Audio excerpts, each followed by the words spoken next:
ಅದು ಧ್ವನಿಯಾಗಿರಲಿಲ್ಲ, ಸಿಂಹ ಗರ್ಜನೆ ಆಗಿದೆ. ಕಂಚಿನ ಕಂಠದ ನುಡಿಮುತ್ತಗಳಾಗಿದ್ದವು.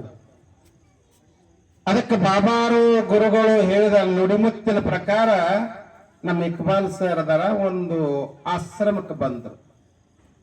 ಆಶ್ರಮಕ್ಕೆ ಬಂದಾಗ ಉಳಿದ ಗೌಡ್ರವ್ರೆಲ್ಲ ಕೇಳಾಕತ್ತಿದ್ರು. ಇಕ್ಬಾಲ್ ಸರ್ ಮೊಕಾಸ್ ಸಾಹೇಬ್ರು ಏನ್ ಒಯ್ಯಾಕತ್ರಿ ಆಶ್ರಮಕ್ಕೆ, ಏನ್ ಒಯ್ಯಾಕತ್ತೀರಿ, ಏನ್ ಒಯ್ಯಾಕತ್ತೀರಿ, ಬಾಳೆಹಣ್ಣು ಒಯ್ಯಾಕತ್ತೀನಿ, ಬಾಳೆಹಣ್ಣು ಒಯ್ಯಾಕತ್ತೀನಿ, ಬಾಳೆಹಣ್ಣು ಒಯ್ಯಾಕತ್ತೀನಿ. ಯಾವಾಗ ಆಶ್ರಮದ ಒಳಗೆ ಹೋಗಾಕತ್ತಿದ್ರು ಅದು ಬಾಳೆಹಣ್ಣಾಗಿತ್ತು. ಯಾವಾಗ ಆಶ್ರಮದಿಂದ ಹೊರಗೆ ಬಂದ್ರು ಅದು ಪ್ರಸಾದ ಆಗಿತ್ತು. ನಮಗೆ ಅಂತ ಪ್ರಸಾದದ ನುಡಿಮುತ್ತುಗಳನ್ನು ದಯಪಾಲಿಸಿದ ಪರಮ ಪೂಜ್ಯರಿಗೆ ಜೋರಾದಂತ ಒಂದು ಚಪ್ಪಾಳೆ ತಟ್ಟಕ ನಮ್ಮದೇನು ಅಂತ ಅದು ಹೋಗ್ತದ. ಅದಕ್ಕೆ ಅಂತ ನುಡಿಮುತ್ತುಗಳನ್ನು ದಯಪಾಲಿಸಿದ ಪ್ರಸಾದದ ರೂಪದಲ್ಲಿ ತಮ್ಮೆಲ್ಲರ ಪರವಾಗಿ ದೀರ್ಘದಂಡ ಪ್ರಣಾಮದೊಂದಿಗೆ ಪೂಜ್ಯರಿಗೆ ಶರಣ ಹೇಳ್ತೀವಿ. ಧನ್ಯತಾ ಕುಸುಮಗಳನ್ನೋಕ್ಕಿಂತ ಅವರ ಕೃಪಾ ನಮ್ಮ ಮೇಲಿರಲಿ.